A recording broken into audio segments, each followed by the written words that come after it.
And again, we are the Coalition, loud and proud. We are still on site in Warwick, Rhode Island, this beautiful Saturday morning, but we're talking about a serious issue, and I want to get right down to it. Walt Steenbergen is here. He is a parent. He is a volunteer with an organization called the ARC. There was an event this morning, and if you missed it, we're going to try and get the video of the entire event. We were a little late, but we'll get the entire event up on the facebook.com/the Coalition Radio, so you can get a sample of it, because it was quite a mix of politicians who are working to use legislation to remedy. I'll keep it low key this morning. It's Saturday morning. A challenging situation that exists within our state today. Walt Steenbergen, again, parent, activist, and someone with an opinion. Walt, thanks for joining us. I know it's already been a long morning for you. Talk to us about the legislation that's pending right now. How important is an ombudsman in terms of the role of education, particularly for young people who learn differently in a state like Rhode Island? Yes, thanks very much for having me on. It's a pleasure to be here. Yeah, it's been a long morning, but that's a good thing. A lot of people here to talk to, a lot of things to move on. So the Ombudsman office actually is designed, and it's based quite literally on the Office of the Child Advocate, who oversees independently DCYF and has investigative abilities to go in and check and make sure DCYF is adhering to federal standards, to make sure the welfare of the children is being upheld, and that they are getting everything that they are legally entitled to. The Education Ombudsman will do basically the same thing. And we have a gap in our system right now. So the gap is you go, if your child has an IEP, or frankly, if they can't get an IEP and you're pretty sure that they have learning disabilities, the school has all the power. The school can decide, well, we're not going to evaluate this kid right now, or we disagree with what we think, what you think the child should have. So the next step is you can go to an organization like RIPEN, which is a great organization. They will tell you, here's what your rights are, here's what you should be able to do. And in some cases, they'll go with you to the school, and they will say, hey, these are the laws, this is the thing to do. But here's where the canyon exists. So if the school still says, yeah, well, we don't care, and your only option at that point is to hire a lawyer. Retainers, $5,000 to $10,000 just to look at your case. Yep. And the lawyer actually says, hey, this is not good what the school's doing. Yeah, we should go to due process. I'm going to need about another $50,000 to $70,000 in order to take that through due process. Right. As someone, I cover a lot of school board meetings, some of the more notorious ones.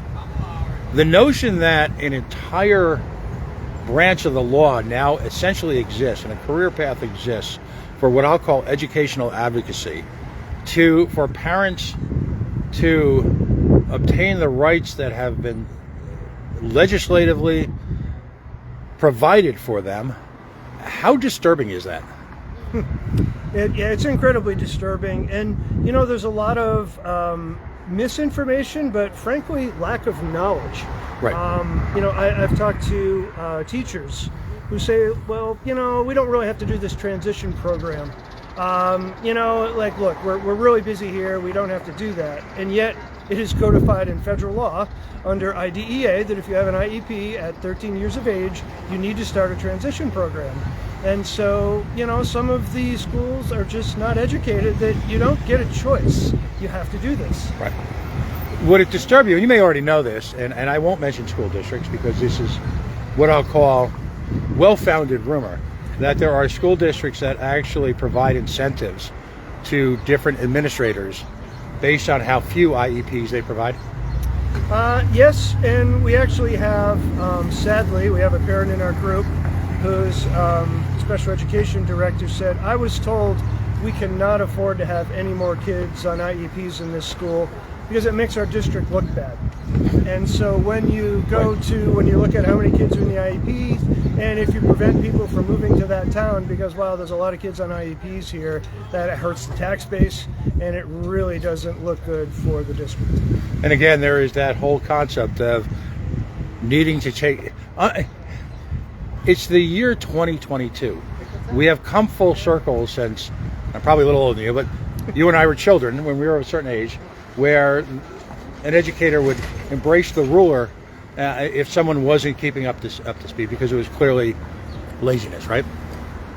It's 2022. We understand that vast quantities of children learn differently, and that obviously encompasses everything from behavioral to dyslexia, I mean, and everything in between.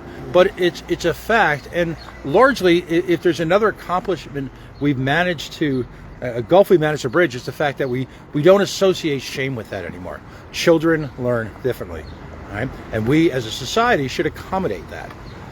So, for the love of God, how do we overcome this next gap, and what specifically will this legislation do?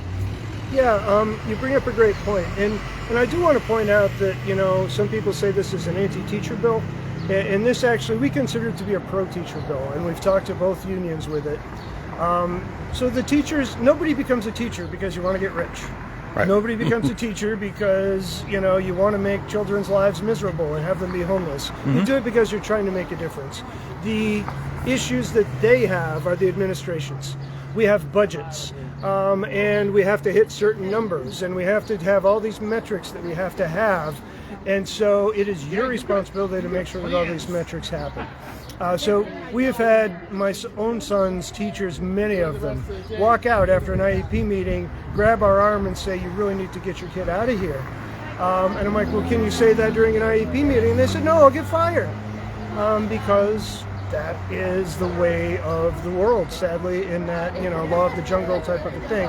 So the Ombud actually gives a place, and we do have a provision in this bill for a whistleblower clause, where anonymously a teacher can call, or it could be a janitor, could be a superintendent, could be anybody, and say, we feel there's some violations going on at this district. You don't know who I am. I'm just telling you. Here's a little detail, and hang up. And the Ombud has the ability to go into that district and say, hey, I understand that we might have some issues with IEPs here. Let's do that. Let's do that investigation. And inevitably, sadly, a lot of the districts will blame the teachers. Well, God, that teacher just didn't do their job. And it's kind of like, well, you know, we've talked to the teacher because we're interviewing and investigating. And the teacher has said that you do not want to supply the learning tools that you need to teach this kid who learns differently. Mm-hmm. The full Rhode Island, somebody might say, the full Rhode Island. And, you know, it just strikes me, you know, I take a more of a free market aspect to education in general. I always point out to people that the most successful period of education in America, in fact, we're an international model, is the university system, a lot of which relies on competition. It just strikes me that if we avail ourselves of different delivery systems for these different methods of teaching, and we equate some economies of scale, and we have, you know, an income stream to them where the money potentially, and I'm not going to go in this direction for the conversation, but the money follows the student, then we can drive down the hideous costs of a handful of people providing special education. It just seems remarkably common sense. Find a way to share and pool assets so that you can take these assets and dedicate them to the children who need them at a high, continual, appropriate level with a great deal of efficacy. 100%. Well, if you will, there's been I believe there's been a House hearing already, and there's a Senate hearing. Senate hearing Yep. first. Yep. There's a House hearing coming up. Yes. We've reached out to folks in the organization. We hope to cover that and interview. The coalitions want to aggressively interview opponents of legislation that we may find value in that. How's that? Absolutely. You know, Yes. and try and get an understanding of what the problem is here. Where at what point is the holdup? Because the situation and the fix appears to be remarkably straightforward. Mm-hmm. Yep, the fix has already actually been put in several other states, Okay. Peter. So, for example, New Mexico has established their own independent special education ombudsman, which is independent of the Department of Ed, and that's important, the same way the child advocate is independent of DCYF. The state of New Hampshire has actually taken our bill. They literally, whited out Rhode Island, and they put New Hampshire, and it's passed the Senate. And it's expected to become law in New Hampshire. This is a national problem But everybody is, we're told very often that, well, gosh, we don't see any issues here. There's kind of no problem. And I can fill a room with 400 parents who all have a differing opinion on that. And by the way, we have a lot of teachers in our group as well, some of whom are SPED teachers, and some of whom are regular teachers, who have said, yeah, we really wanted to make a difference, but we were absolutely handcuffed by our administration. Right, and if I could speak to the regular classroom teachers, it's not possible for them to be thoroughly trained. Now, I use Orton Gillingham as an example. It's an expensive, in-depth training. A lot of time, a lot of personal money, a lot of sacrifice by individual teachers. Number one, it's not possible for every classroom teacher, nor is it really appropriate to become that in-depth for what may represent in their particular classroom a handful of students.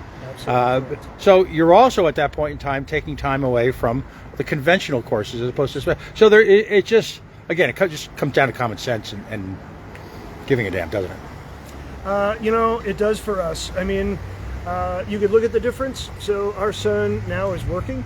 He has a job. He's paying taxes. We're working on getting him a full-time job where he can maybe be, somewhat independent with some supports. Worst case scenario, this kid could have been dead. Best case scenario, he was probably going to end up homeless, or he was going to end up as a tremendous drag on society. Right.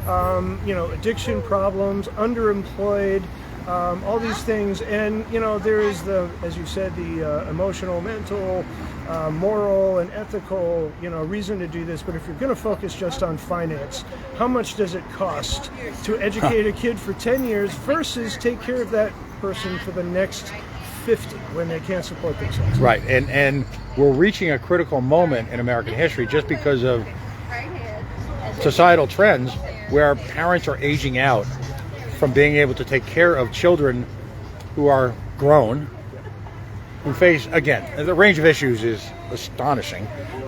What happens to those children after the parents age out?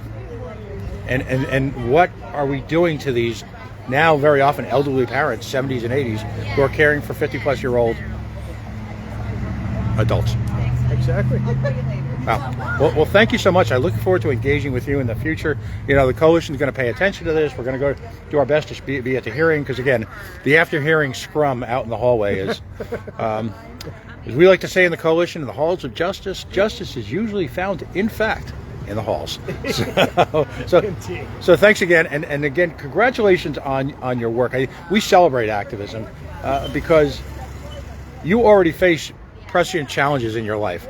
You've got a business career, everything that comes with adulting, as the kids call it now, and then on top of that, you've got, like most families, family issues to be able to find the time and care enough to make the effort to be an activist is profoundly important because it's getting harder and harder to find activists. Thank you. Thank you. That's very kind of you. Good luck with everything. Thank you. Thank you so much.